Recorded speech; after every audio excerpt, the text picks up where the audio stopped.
সংসদে শুধুই আলাপ হয়েছে রাজাকার, মুক্তিযোদ্ধা, গুপ্ত সুপ্ত ইত্যাদি ইত্যাদি। আয়নাঘর নাই মানে কি? একজন আমাকে বলছিল এক টকশোতে গিয়ে যে এখন তো আয়নাঘর নাই, এখন তো অমুক নাই। তখন আমি বললাম আয়নাঘর নাই মানে কি?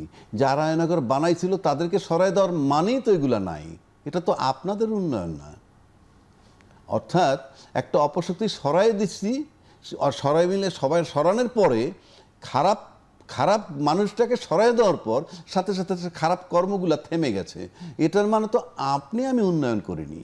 আচ্ছা, এত গেল আইন শৃঙ্খলা পরিস্থিতি, অর্থনীতি বা এবার আসতেছি জুলাই সনদ। এরপরে আপনি আসেন পার্লামেন্টে, আমরা কি দেখলাম? সংসদ অধিবেশন শেষ হয়ে গেল একটা। সংসদ অধিবেশন শুধুই আলাপ হয়েছে রাজাকার, মুক্তিযোদ্ধা, গুপ্ত সুপ্ত ইত্যাদি ইত্যাদি।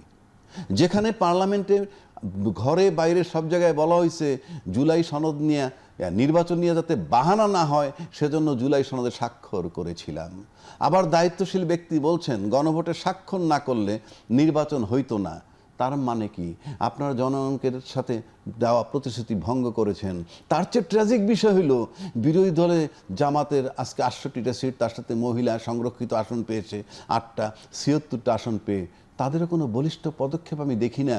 যে তারা একবার পার্লামেন্ট উচ্চারণ করে নাই যে কি, যে আপনারা যে কথাগুলো বলতেছেন যে গণভোটে রাজি না হলে নির্বাচন দিত না, কিংবা নির্বাচন নিয়ে বাহানা করবে সেজন্য জুলাই সনদে স্বাক্ষর করেছি, এটা জাতির সাথে আপনাদের প্রতারণা কিনা?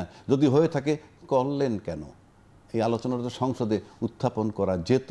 নাকি তারাও স্রোতে গা ভাসাই দিছে, আমি ৭৬টা সিট পেয়েছি, আমার ওই বাসায় জাতীয় পতাকা উঠতেছে বিরোধী দলের নেতা হিসেবে, I will enjoy the time. এটা তো আপনাদের জন্য এই জন্য তো ভোট দেওয়া হয়নি।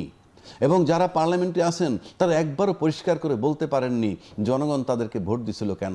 জনগণ যে জন্য ভোট দিছে সেগুলো আপনারা ডিনাই করছেন, সেগুলোকে আপনারা অস্বীকার করছেন। তাহলে আপনাকে ভোট দিল কিসের জন্যে?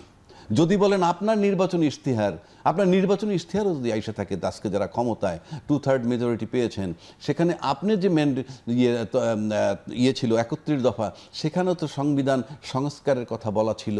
সংবিধান সংস্কারের জন্য কমিশন বানাবেন, গঠন করবেন, সেটাও তো আপনি করেননি। তাহলে আমি দেখব কি? এরপরে যদি আসেন ৩ মাস পার হয়ে গেল, কেউ কেউ বলেন সরকারের ৩ মাস তো খুব লম্বা সময় না। Of course not. আমি ব্যক্তিগতভাবে এটা মানতেই রাজি না। কেন বলছি? যেই আগুনের উপরে অন্তর্বর্তীকালীন সরকার এসে দাঁড়াইল, ওত নিল ৮ তারিখ, তার ৩ দিন পর থেকে আমরা আন্দোলন দেখলাম। একটা বারো তো কেউ প্রশ্ন করেন নাই তখন।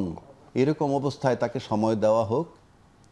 প্রত্যেকেই বলছেন এ সরকার কি করছে, এ সরকার কি করছে, এই মব ভায়োলেন্স হচ্ছে, এটা হচ্ছে, সেটা হচ্ছে, ইত্যাদি ইত্যাদি। এবং ১৫০-২০০ আন্দোলন হয়েছে গত ১৭-১৮ মাসে। এই আন্দোলন কোনো একক ব্যক্তির থেকে আন্দোলন হয় না, গোষ্ঠী থেকে, দল থেকে আন্দোলন হয়। এখন সেই দাবি দাওয়াগুলি যদি সঠিক এবং জেনুইন হয়, ওটা নিশ্চয়ই বিগত সরকারের, নিউজ সরকারের দাবি না, সময়ের দাবি না। তাহলে সেই আন্দোলনগুলা কোথায় গেল? তাহলে আপনারা এখন ৩ মাস সময়ে আপনারা মূল্যায়ন করেন, এটা লম্বা খুব বড় সময় না। ফ্রম ডে ওয়ান আপনাকে ব্যাখ্যা দিতে হবে। কেননা আপনি আজকের প্রধানমন্ত্রী কে? আজকের প্রধানমন্ত্রী শহীদ রাষ্ট্রপতি জিয়াউর রহমান সাহেবের ছেলে, একটা জেনারেলের ঘরের সন্তান। সে অনেক কিছু বোঝেন, আর্মির নর্মসও বুঝেন। তারপরে ওনার পিতা রাষ্ট্রপতি হইলেন, তখন হয়তো উনি ছোট ছিলেন, বাট সেই ঘরে বড়। তারপর তার মা যখন 2 টার্ম প্রধানমন্ত্রী ছিলেন, 3বার প্রধানমন্ত্রী, মোটামুটি 2টা টার্ম, ওনার যে অভিজ্ঞতা আছে সেই অভিজ্ঞতা ইউনূস সরকারের নাই।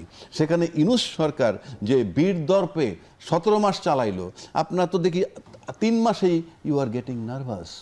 কোনো উন্নয়ন তো আমি দেখছি না। সাফল্য কি কিছু দেখতে পান? আমি সাফল্য বলতে তো বললামই যে সাফল্যগুলো দেখলাম এই মুহূর্ত পর্যন্ত। যদি আপনি বলেন আপনি ফ্যামিলি কার্ড দিতে যাচ্ছেন, কৃষি কার্ড দিতে যাচ্ছেন, খাল খনন করছেন, প্রধানমন্ত্রী খুব সিম্পল মানুষের মতো চলছেন, সেটা সব ঠিক আছে সেগুলা। কিন্তু আপনাদের রাষ্ট্রের বিষয়ে আসেন, আপনার রাষ্ট্রের ফরেন পলিসি দিচ্ছেন, আপনার অর্থনৈতিক পলিসি কি, আপনি গার্মেন্টস কোটা কীভাবে, ফরেন রেমিটেন্স আমি আনবো, আমার ম্যান পাওয়ার কীভাবে যাবে, আপনি বিদ্যুৎ বিল বাড়াবেন অ্যাডভান্স বলতেছেন, মোটরসাইকেলের জন্য ট্যাক্স বসেন অ্যাডভান্স বলতেছেন, বাড়াইতেই পারেন। কিন্তু তার সাথে আপনাকে ব্যাখ্যা দিতে হবে যে এই টাকাটা নিয়ে এর চেয়ে ভালো কি করবেন। সেই ব্যাখ্যা আমাদের কাছে নাই। আমরা শুধু ইভেন দ্রব্যমূল্যের ঊর্ধ্বগতি, সে ব্যাপারে আমরা কোনো কথা শুনছি না। মব স্টিল চলমান।